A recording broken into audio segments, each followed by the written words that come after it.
पाकिस्तान को 2028 का जो वुमेन्स T20 वर्ल्ड कप है उसके होस्टिंग राइट्स भी मिल गए हैं। 11 जनवरी को जो है PSL ड्राफ्ट होगा और गवादर में इस दफ़ा ड्राफ्ट ऑर्गेनाइज होगा। चैंपियंस ट्रॉफी 2025 है वो हाइब्रिड मॉडल के तहत होगी। UAE और इट इज श्रीलंका, वहाँ पे भी जो मैचेस होंगे गेट मनी है या उनके जो रेवेन्यूज हैं वो पाकिस्तान को ही मिलेंगे।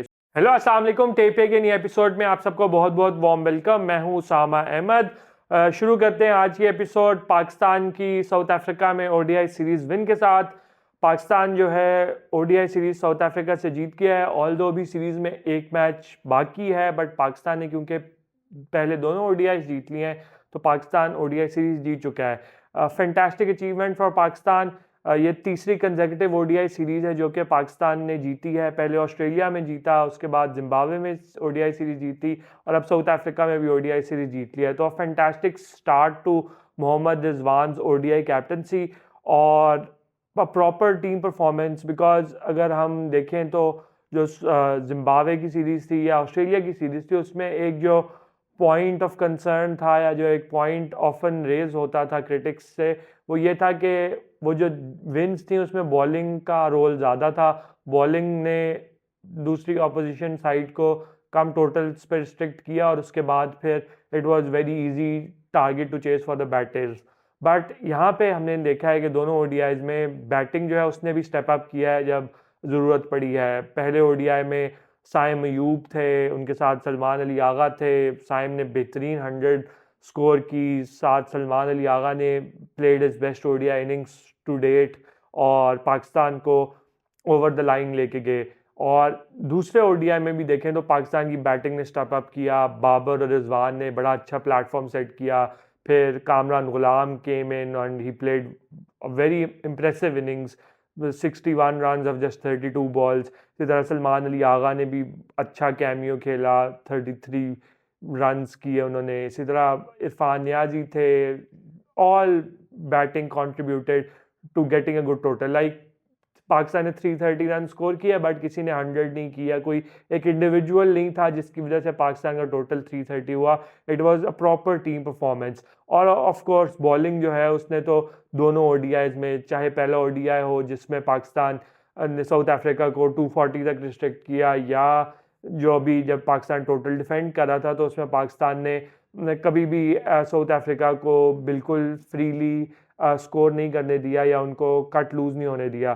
So in terms of that ये जो सीरीज विन है और ये जो अभी पहले दोनों ODI जो परफॉर्मेंस है, it looks a much improved performance and a much more team performance के everyone in the team, not के कोई एक या दो लोग हैं जो कंट्रीब्यूट कर रहे हैं, बल्कि ओवरऑल जो टीम के जितने खिलाड़ी हैं वो किसी न किसी फॉर्म में कंट्रीब्यूट कर रहे हैं। तो जब इस तरह टीम्स जीतती हैं सीरीज तो वो बहुत पॉजिटिव साइन होता है, बहुत अच्छा साइन होता है कि everybody is contributing to the teams win, not just कि आप एक या दो लोगों पे रिलाई कर रहे हैं जीतने के लिए।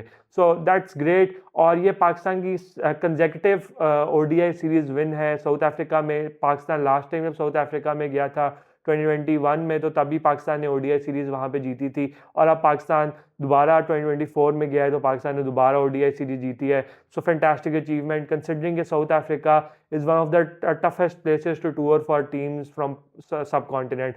तो वहाँ पे कंसेक्यूटिव सीरीज जीतना बहुत अच्छी अचीवमेंट है। और इसके साथ जो रेलिवेंट चीज़ है कि पाकिस्तान ने become the first team to win 3 ODI series in South Africa. Like all किसी भी जो सब कॉन्टिनेंट की टीम है उसने वहाँ पे 3 ODI सीरीज नहीं जीती हुई। सो ये भी पाकिस्तान के लिए एक नई अचीवमेंट है which is fantastic and this really augurs well for the coming Champions Trophy जो कि फरवरी मार्च में होनी है। कि उस going into the Champions Trophy Pakistan has find some very good combination. और अब आने वाली जो ट्राई सीरीज़ होगी जो कि फरवरी में होगी which includes New Zealand and south Africa, तो उसमें फिर पाकिस्तान को और अपनी जो कोई वीक पॉइंट्स हैं उनको इम्प्रूव करने का चांस मिलेगा। If you look at the individual performances तो I already talked about Saim Ayub, how good he batted in the first ODI। इसी तरह अगर हम सलमान अली आगा की भी हमने बात की है, उन्होंने बैटिंग भी की बट बॉलिंग में भी उन्होंने बहुत अच्छी इंप्रेसिव शो किया। in the first ODI, 4 wicket ली. So he's also showing he's started to improve as a bowler as well. So he's contributing both with the bat and the ball. बाकी it was good to see Babar coming back into runs, Rizwan coming back into runs, especially जिस तरह की दोनों की T20 series गई थी जिसमें they were struggling to score runs.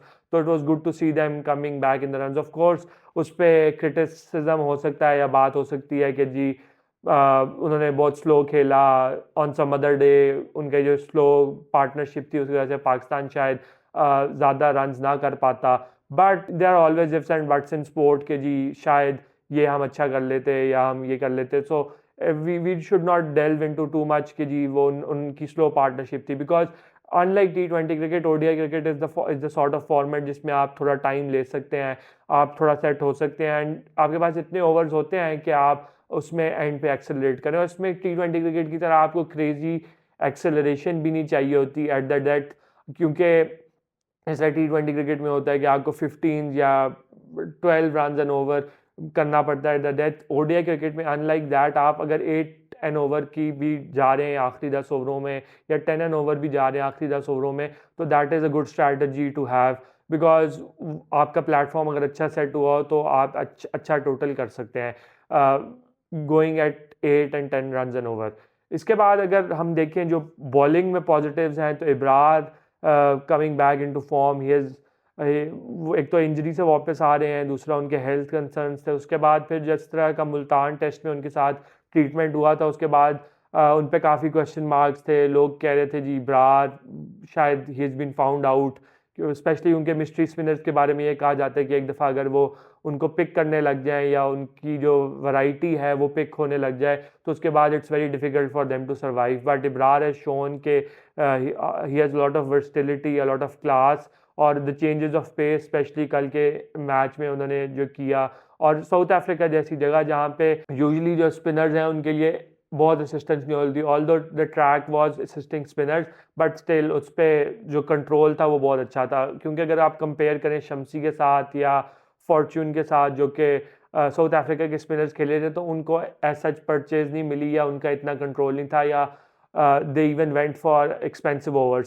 So in terms of that, very good to see Ibrar coming back into the form. और यही एक चीज़ जो हम पहले TPM में भी बात करते रहे, हमने पिछले साल भी बात की थी, ODI वर्ल्ड कप से पहले भी बात की थी कि कैसे पाकिस्तान को इब्रार को बेहतर पाकिस्तान यूटिलाइज कर सकता था. But finally it's good to see कि वो रियलाइजेशन आ रही है और इब्रार की यूटिलाइजेशन अच्छे से हो रही है. The most heartening thing about the bowling was Shaheen Shah Afridi, the way he has come back into form. पहले ODI में भी देवर साइंस के he was bowling well, but कल के मैच में तो स्पेशली एक टाइम पे जहाँ पे मैच फंस गया था वहाँ पे ही केम बैक, टुक 4 विकेट्स और पाकिस्तान की जो जीत है उसमें अहम किरदार अदा किया. स्पेशली जो सबसे इंटरेस्टिंग चीज़ थी कि पहले शाहीन के बारे में सिर्फ ये समझा जाता था कि शाहीन नई बॉल के साथ स्विंग करते हैं और नई बॉल को अच्छा यूटिलाइज कर सकते हैं. But in this game he bowled with the old ball और काफ़ी वो रिवर्स कर रहे थे, इन स्विंग भी कर रहे थे, आउट स्विंग भी कर रहे थे, लेफ्ट हैंडर्स को भी इन स्विंग कर रहे थे, राइट हैंडर्स को भी इन स्विंग कर रहे थे. तो दैट शोज के Shaheen has worked on his game with the old ball and he was reverse swinging it and उसमें उन्होंने विकेट्स ली. एंड उसके साथ उनकी जो पेस है वो भी अब 140, 143, 144 को टच करने लग गई है. सो दैट बेसिकली मीन्स कि Shaheen Shah is coming back to his full rhythm, coming back to his full form, जो कि उनकी जब इंजरी हुई थी, नी इंजरी 2022 में, उससे पहले वो जिस तरह के बॉलर थे. तो it's very good to see कि शाहीन जो है वो coming back into the form. It's very important for Pakistan cricket that Shaheen Shah is fit and he continues to perform for Pakistan. एक चीज़ जो इसके साथ मैं सजेस्ट करना चाहूँगा कि Shaheen is not in the Pakistan test team.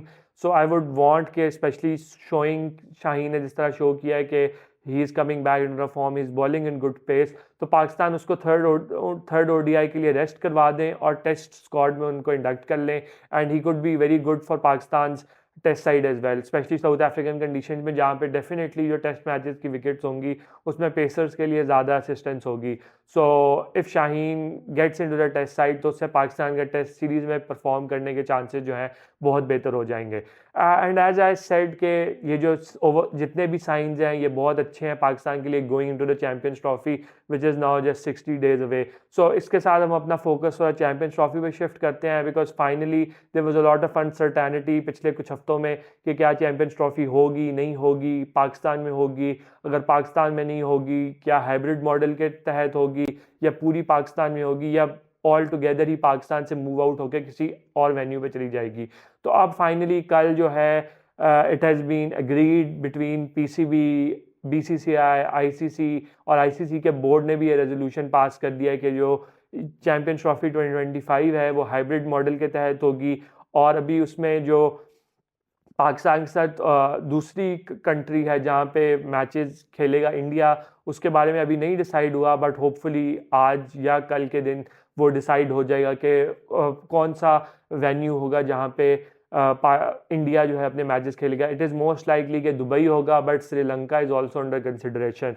और जो इसमें जो रेजोल्यूशन पास हुई है उसकी जो आपको मैं मेन पॉइंट्स बता दूं वो ये हैं कि पाकिस्तान और पीसीबी और बीसीसीआई और आईसीसी ने एग्री किया है कि 2024 से लेकर 2027 तक जितने भी आईसीसी टूर्नामेंट्स होंगे, whether there are men tournament और वुमेन टूर्नामेंट, उनमें जो है पाकिस्तान में जो मैचेस होंगे उसमें इंडिया नहीं खेलेगा पाकिस्तान आके, और पाकिस्तान इसी तरह जो इंडिया में टूर्नामेंट हो रहा होगा उसमें इंडिया में जाके नहीं खेलेगा, बल्कि दोनों जो मैच हैं वो हाइब्रिड मॉडल पे खेलेंगे कि न्यूट्रल वेन्यू पे इंडिया भी अपने मैचेस खेलेगा और पाकिस्तान भी अपने मैचेस खेलेगा. And that includes the knockout matches, यानी कि सेमीफाइनल्स और फाइनल्स में अगर पाकिस्तान क्वालिफाई कर जाता है इंडिया होस्टेड टूर्नामेंट में तो Pakistan will play at a neutral venue. Same is for India कि अगर इंडिया क्वालिफाई करता है सेमीफाइनल या फाइनल के लिए तो इंडिया भी न्यूट्रल वेन्यू पे खेलेगा बजाय पाकिस्तान आगे खेलने के. And this is applicable to 2025 Champions trophy.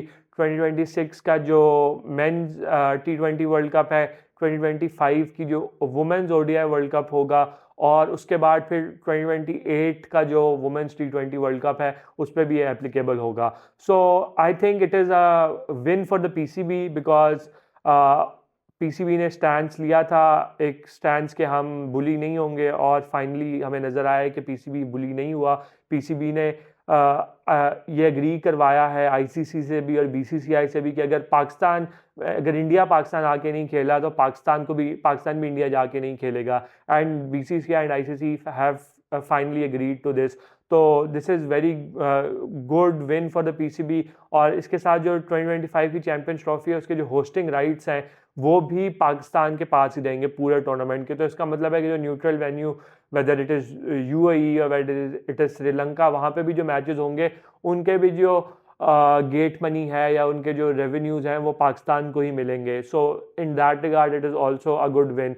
और इसके साथ एक और जो चीज़ उसी रेजोल्यूशन का पार्ट तो नहीं है बट उसके साथ कॉन्वर्सेशन का पार्ट है, वो ये है कि पाकिस्तान, इंडिया और एक और अभी it is not specified but a high ranking nation will be involved in a T20 triangular series जो कि किसी न्यूट्रल वेन्यू पे होगी. तो उससे जो ब्रॉडकास्टर रेवेन्यू है उसको जो कोई लॉसेज होंगे because of this hybrid model, क्योंकि इंडिया पाकिस्तान आके नहीं खेलेगा या पाकिस्तान इंडिया जाके नहीं खेलेगा, तो उनको कवर करने के लिए एक ट्राई सीरीज़ जो है उसका इनेकाद होगा. अभी ये नहीं कंफर्म कि वो ट्राई सीरीज़ होगी, कुछ ये भी सुनने में आ रहा है कि वो ट्राई सीरीज़ की जगह रेगुलर सीरीज़ हो सकती है, यानी कि 4 टीम टूर्नामेंट हो सकता है जिसमें पाकिस्तान, इंडिया, एक हाई रैंकिंग नेशन और एक एसोसिएट नेशन इन्वॉल्व हो. तो fingers crossed, it's a good development finally के एटलीस्ट इंडिया पाकिस्तान जो है वो बायलैटरल क्रिकेट तो खेलेंगे, बेशक वो ट्राई सीरीज़ की फॉर्म में ही हो या रेगुलर सीरीज़ की फॉर्म में ही हो, और बेशक वो न्यूट्रल वेन्यू पे ही हो. तो at least it starts a process के India Pakistan start playing bilateral cricket, और उसके बाद फिर eventually somewhere down the line hopefully जब कोई थोड़े बेहतर पॉलिटिकल हालात होंगे तो पाकिस्तान और इंडिया की बायलैटरल क्रिकेट भी रिज्यूम हो सकती है जिसमें पाकिस्तान और इंडिया और पाकिस्तान का टूर करें, पाकिस्तान इंडिया का टूर करे.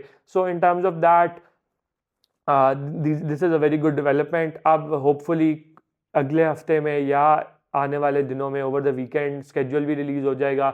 उसके बारे में भी अभी कंफर्मेशन नहीं है, बट जो टेंटेटिव स्केड्यूल सर्कुलेट हो रहा है उसके अकॉर्डिंग ये है कि 5 matches will be hosted in Karachi, 5 matches will be hosted इन लाहौर। एक सेमीफाइनल जो है वो लाहौर में होगा और एक सेमीफाइनल जो है इट इज़ प्रपोज्ड कि वो अगर दुबई होता है, अगर यूएई में होता है तो दुबई में होगा और फाइनल भी दुबई में होगा, और 5 जो मैचेस हैं टूर्नामेंट के वो दुबई होस्ट करेगा as part of the hybrid model. इसके साथ जो एक और डेवलपमेंट है क्रिकेट रिलेटेड वो ये है कि पीएसएल का ड्राफ्ट की जो डेट है वो अनाउंस हो गई है। 11 जनवरी को जो है पीएसएल ड्राफ्ट होगा और गवादर में इस दफ़ा ड्राफ्ट ऑर्गेनाइज होगा।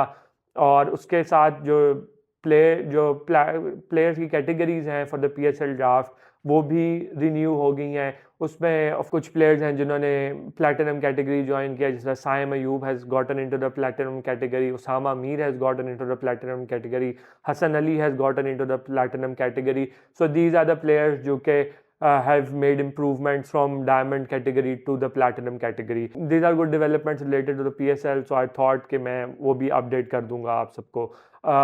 इसके बाद एक और जो बहुत अच्छी डेवलपमेंट है क्रिकेट से रिलेटेड ही वो ये है कि पाकिस्तान को 2028 का जो वुमेन्स T20 वर्ल्ड कप है उसके होस्टिंग राइट्स भी मिल गए हैं। सो Pakistan will be hosting the 2028 Women's T20 World Cup. So it is also very great for the women's, Pakistan की जो वुमेन्स क्रिकेट है उसके लिए, और पाकिस्तान को एक वर्ल्ड T20 जो है होस्ट करने का चांस मिलेगा, तो obviously that's also a very on उसके एजाज़ की बात है and a very good thing जो कि पाकिस्तान के लिए है। ऑफ कोर्स उससे रेवेन्यू भी जनरेट होगा और पाकिस्तान को वुमेन्स क्रिकेट जो है उसको ग्रो करने में, उसको इम्प्रूव करने में भी फ़ायदा होगा। नॉट इट्स इम्पेरेटिव कि पाकिस्तान क्रिकेट जो है, जो कि अभी पिछले कुछ अरसे से वुमेन्स क्रिकेट को एज सच उतनी तवज्जो नहीं देता जितनी मेंस क्रिकेट को देता है, तो प्रॉब्ली इट्स हाई टाइम कि Pakistan starts giving the attention जो कि वुमेन्स क्रिकेट डिज़र्व करती है। उससे ये होगा कि Pakistan will be in a better position के come the 2028 women's T20 world cup, तो Pakistan can host it in a manner जो कि फिटिंग होता है एक वर्ल्ड कप होस्ट करने के। उसके लिए ऑफ कोर्स पाकिस्तान ने प्रपोज किया था 2022 में कि पाकिस्तान वुमेन्स पीएसएल स्टार्ट करेगा, बट उसके बाद उस पर कोई डेवलपमेंट नहीं हुई। तो hopefully now there will be some positive development कि पाकिस्तान वुमेन्स पीएसएल जो है वो भी लॉन्च करेगा। उसके साथ फिर जो कॉन्ट्रैक्ट्स हैं प्लेयर्स के उनको भी स्ट्रीमलाइट करेगा, साथ ही डोमेस्टिक जो वुमेन क्रिकेट है उसका भी प्रॉपर स्केड्यूलिंग बनाएंगे, प्रॉपर चीज़ें करेंगे ताकि जब वर्ल्ड कप आए उससे पहले पाकिस्तान का इंफ्रास्ट्रक्चर भी हो वुमेन्स क्रिकेट होस्ट करने का, और ओवरऑल जो आपका कंट्री है उसको भी एक आदत हो वुमेन्स क्रिकेट को रेगुलरली देखने की, फॉलो करने की, and that will be a long term investment for Pakistan के। पाकिस्तान में इवेंचुअली जो है वुमेन्स क्रिकेट वो इम्प्रूव कर सकेगी और उसको फ़रोग को बहुत चांस मिलेगा। सो ये थी आज ही टेपिया की एपिसोड। होपफुली आपको पसंद आई होगी। लाइक करें, शेयर करें, सब्सक्राइब करें, कमेंट करके हमें बताएं कि आपको एपिसोड कैसा लगा। अगले एपिसोड तक के लिए इजाज़त, अल्लाह हाफ़िज़।